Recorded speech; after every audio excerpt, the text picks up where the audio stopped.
Brothers and sisters, welcome to our channel. ఆడబిడ్డ నిధి scheme చాలా మంది సబ్స్క్రైబర్లు అడుగుతా ఉన్నారు. ఎందుకంటే ఇటీవల ఆడబిడ్డ నిధికి సంబంధించి ప్రభుత్వము కొంత బడ్జెట్ దీనికి కేటాయించడం జరిగింది. తద్వారా ఈ యొక్క ఆడబిడ్డ నిధి స్కీమ్ అనేది త్వరలో అమలు కాబోతుంది. చాలామంది ఆడబిడ్డ నిధికి సంబంధించి చాలా డౌట్స్ అడుగుతూ ఉన్నారు. సార్, కామన్గా ఉన్న అర్హతలు ఏంటి, ఎవరు ఎలిజిబిలిటీ కలిగి ఉంటారు, సో ఆడబిడ్డ నిధి గురించి పూర్తిగా వీడియో చేయండి అని చెప్పేసి అడుగుతూ ఉన్నారు. దయచేసి వీడియో 10 మందికి ఉపయోగపడాలంటే మీరు లైక్ చేయండి, కొత్తగా వస్తే సబ్స్క్రైబ్ చేసుకోండి. టాపిక్లో భాగంగా ఆడబిడ్డ నిధి అంటే ప్రతి నెల 1500, 18 సంవత్సరాలు నిండిన ప్రతి మహిళకు ప్రతి నెల 1500 రూపాయలు, అంటే ఏడాదికి 18,000 రూపాయలు, అంటే 12 × 1500 18,000 రూపాయలు జమ చేయడం జరుగుతూ ఉంది.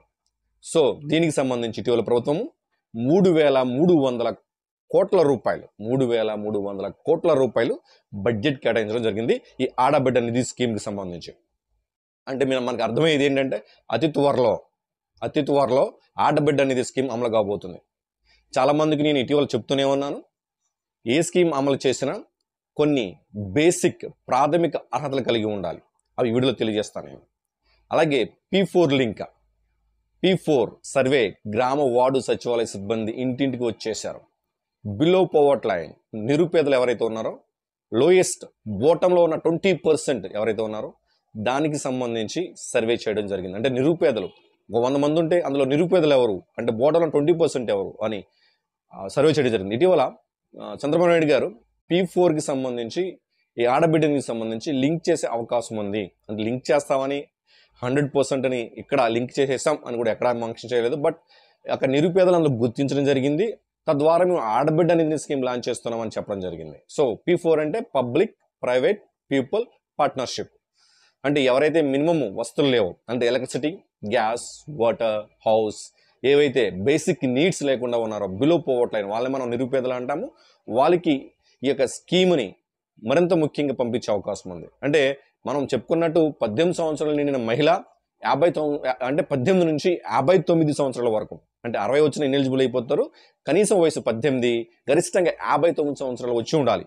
సో ఈ మధ్యలో ఉన్న వారికి ఈ స్కీమ్ వర్తించే అవకాశం ఉంది. సో ఎందుకంటే అర్హత కూడా, వయసు కూడా ఇంతకుముందే చెప్పి ఉన్నారు. సో బేసిక్గా వాళ్ళు ఈ ఆడబిడ్డ నిధి పొందాలంటే ఆధార్ కార్డ్ ఆంధ్రప్రదేశ్ సంబంధించే ఉండాలి. ఆధార్ కార్డ్, చిరునామా, శాశ్వత చిరునామా ఆంధ్రప్రదేశ్ సంబంధించే ఉండాలి. అలాగే ఎవరైతే ఆడబిడ్డ నిధి అంటే మనం ఏదైతే వయసు చెప్పామో 18 నుంచి 59 సంవత్సరాల మధ్యలో ఎవరైతే ఉన్నారో వాళ్ళు ఖచ్చితంగా గ్రామ వార్డు సచివాలయం, అంటే మీ పరిధిలో ఉన్న సచివాలయంలో హౌస్ హోల్డ్ మ్యాపింగ్లో ఖచ్చితంగా ఉండి తీరాలి. హౌస్ హోల్డ్ మ్యాపింగ్లో, ఎందుకంటే హౌస్ హోల్డ్ మ్యాపింగ్ ప్రకారమే మేము రాబోయే రోజుల్లో సంక్షేమ పథకాలు వర్తింపజేస్తామని చెప్పేసి కూడా ప్రభుత్వం ఇటీవల మనకి సర్క్యులర్ రిలీజ్ చేసింది. అది కూడా వీడియో చేశాను. హౌస్ హోల్డ్ మ్యాపింగ్లో ఉంటేనే సంక్షేమ పథకాలు వర్తిస్తాయి అనేది. చాలామంది హౌస్ హోల్డ్ మ్యాపింగ్లో కూడా లేరు ఇప్పటికి కూడా. సో మీరు హౌస్ హోల్డ్ మ్యాపింగ్లో ఉన్నారా లేదా అని చెక్ చేసుకొని, హౌస్ హోల్డ్ మ్యాపింగ్లో లేకపోతే యాడ్ చేసుకోవచ్చు, యాడ్ అవ్వండి. ఓకే, వయసు చెప్పాం. మనకి ఏపీలో శాశ్వత నివాస అయి ఉండాలి, ఆధార్ కలిగి ఉండాలన్నాం. ఆధార్తో పాటు హౌస్ హోల్డ్ మ్యాపింగ్లో ఉండాలని చెప్పాం. దాంతోపాటు వైట్ రేషన్ కార్డ్ కంపల్సరీ, ఇది బేసిక్ ప్రాథమికం. ఆల్రెడీ 365 days, అంటే మన రేషన్ కార్డు ఇవ్వడానికి ఎటువంటి నిబంధనలు లేవు.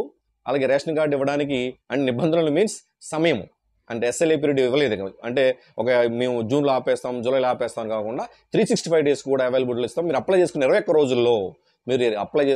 రోజుల్లో రేషన్ కార్డు ఇస్తామని చెప్పేసి ప్రభుత్వం తెలియజేసింది. దయచేసి మీరు ఇప్పటికైనా రేషన్ కార్డు అప్లై చేసుకోండి. ఎవరికైనా లేకపోతే మీరు రేషన్ కార్డు పొంది ఉండాలి. ఓకే, అలాగే బ్యాంక్ అకౌంట్ కలిగి ఉండాలి. బ్యాంక్ అకౌంట్కి NPCI మ్యాపింగ్ అయ్యి ఉండాలి. NPCI national payment corporation of India. నేను మళ్ళీ ఇంతకుముందు కూడా చెప్పాను, ప్రతి సంక్షేమ పథకానికి డెబిట్ డైరెక్ట్ బెనిఫిట్ ట్రాన్స్ఫర్ పొందాలంటే ఈ NPCI లింక్ అయి ఉండాలి. ఇప్పటికీ ఎవరైనా ఆడబిడ్డ నిధికి అర్హత కలిగి ఉన్నామని మీరు భావించినట్లయితే ఖచ్చితంగా NPCI లింక్ చేసుకోండి. అప్పటికప్పుడు అంటే మీరు ఇబ్బంది పడే అవకాశం ఉంది. సో వైట్ రేషన్ కార్డు కలిగి ఉండాలి, ఆధార్ ఆంధ్రప్రదేశ్ సంబంధించి ఉండాలి, house hold మ్యాపింగ్లో Andhra Pradesh house hold సచివాలయం ఏదో ఒక సచివాలయం హౌస్ హోల్డ్ మ్యాపింగ్ కలిగి ఉండాలి. NPCI లింక్ మ్యాపింగ్ అయి ఉన్న మనకి బ్యాంక్ అకౌంట్ కలిగి ఉండాలి. ఇవన్నీ కూడా ప్రాథమిక బేసిక్, ఇవి ఖచ్చితంగా ఉంటాయి, ప్రతి స్కీమ్లో ఉంటాయి. ఇది ఓకే, ఆడబిడ్డ నిధికి సంబంధించి నేను ఏం చెప్పట్లేదు. ప్రతి సంక్షేమ పథకానికి, తల్లికి వందన కావచ్చు, ఆడబిడ్డ నిధికి సంబంధించి కావచ్చు, అన్నదాత సుఖీభవ కావచ్చు, రాబోయే రోజుల్లో ఏ సంక్షేమ పథకం వర్తించాలన్నా గవర్నమెంట్ చెప్పిన ప్రాథమికంగా చేసేవి.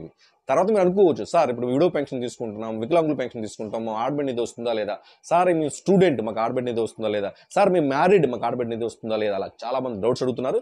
ఇవి మేజర్ డౌట్స్, వీటికి గైడ్లైన్స్ రిలీజ్ చేయాల్సిందే. ఇవి ఇలా ఉండాలి అలా ఉండాలి వీటికి సంబంధించి అంటే నేను బేసిక్ చెప్పాను కదా. ఇవి కాకుండా ఇప్పుడు పెన్షన్ ఉన్న వాళ్ళకి ఇచ్చేస్తారు, పెళ్ళైన వారికి ఇస్తారు, స్టూడెంట్ అయినా ఇస్తారు, ఇలాంటివి మీరు నమ్మొద్దు. ఎందుకంటే గవర్నమెంట్ ఆడబిడ్డకి సంబంధించి ఎటువంటి గైడ్లైన్స్ రిలీజ్ చేయలేదు.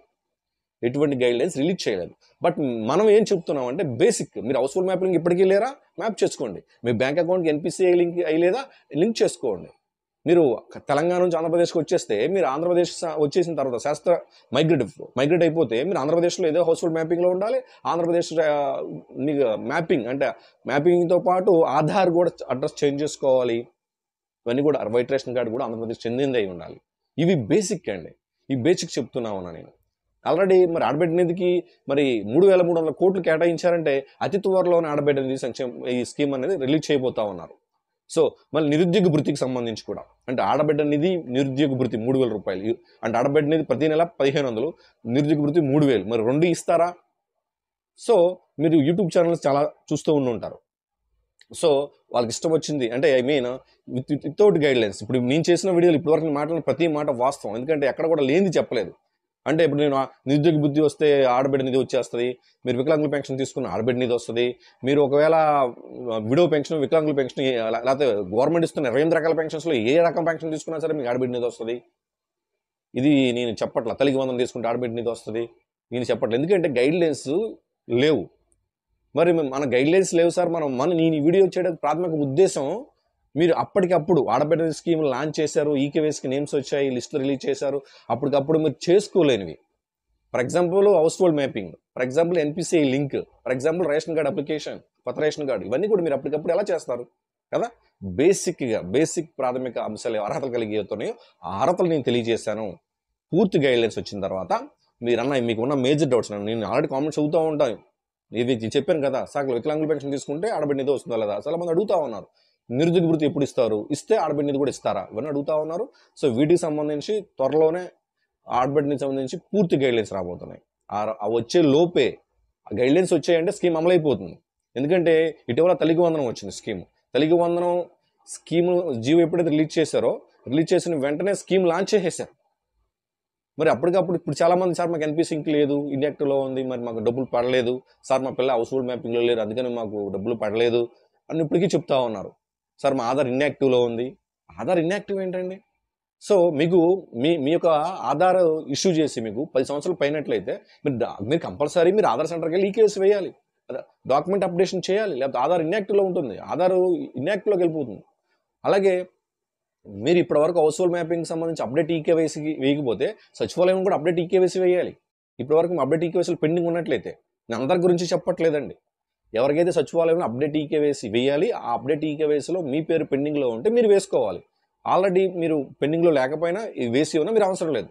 అలాగే 10 సంవత్సరాలు దాటిన ఆధార్ కార్డు కలిగి ఇప్పుడు వరకు మీరు ఫర్ ఎగ్జాంపుల్ 2015లో తీసుకున్నారు, 2025 వచ్చేసింది, 10 సంవత్సరాలు అయింది రేషన్ మీకు ఆధార్ కార్డు ఇష్యూ చేసి, ఖచ్చితంగా మీరు అప్డేట్ ఈకేవైసీ వేయాలి. ఎక్కడ? ఆధార్ సెంటర్లో. ఇది ఆధార్కి సంబంధించింది. హౌస్ హోల్డ్ మ్యాపింగ్ ఈకేవైసీ సంబంధించి సచివాలయంలో వేస్తారు. ఈ 2 ఈకేవైసీలు తప్పనిసరి ఎవరికి పెండింగ్ ఉన్న వారికి. చెప్తున్నాను, క్లియర్గా చెప్తున్నామా సార్. మీరు అందరికీ అంటున్నారా అంటే అందరికీ కాదండి, ఎవరికైతే పెండింగ్ ఉంది. ఇప్పుడు నేనున్నాను, నాకు రేషన్ కార్డు నాకు ఆధార్ కార్డు వచ్చిన తర్వాత అప్డేట్ ఈకేవైసీ చేసుకున్నాను, ఆధార్ సెంటర్లో చేసుకున్నాను, డాక్యుమెంట్స్ అప్డేట్ చేశాను, అప్డేట్ ఈకేవైసీ చేశాను ఆధార్ సెంటర్లో. 10 years పైన వచ్చేసింది కాబట్టి నాకు ఆధార్ కార్డు వచ్చి. అదేవిధంగా అప్డేట్ ఈకేవైసీ నాకు సచివాలయంలో ఉంటే దాన్ని కూడా అప్డేట్ చేసుకున్నాను, పెండింగ్ ఉన్న చోట చేసుకున్నాను. మరి అందరికీ ఇది అవసరం ఉందా లేదనేది మీరు ఒకసారి చెక్ చేసుకోమని చెప్తున్నాను నేను. మీరు చెక్ చేసుకోమని చెప్తున్నాను నేను. దయచేసి ఆడబిడ్డ నిధి సంక్షేమ పథకాలు పొందాలంటే ఖచ్చితంగా నేను చెప్పినవి ఫాలో అవ్వండి. ఓకే, దయచేసి వీడియో లైక్ చేయండి, 10 మందికి ఉపయోగపడుతుంది. కొత్తగా వచ్చి సబ్స్క్రైబ్ చేసుకోండి. ఓకే, అందరూ బాగుండాలి, అందరికీ మంచి జరగాలి. జై హింద్.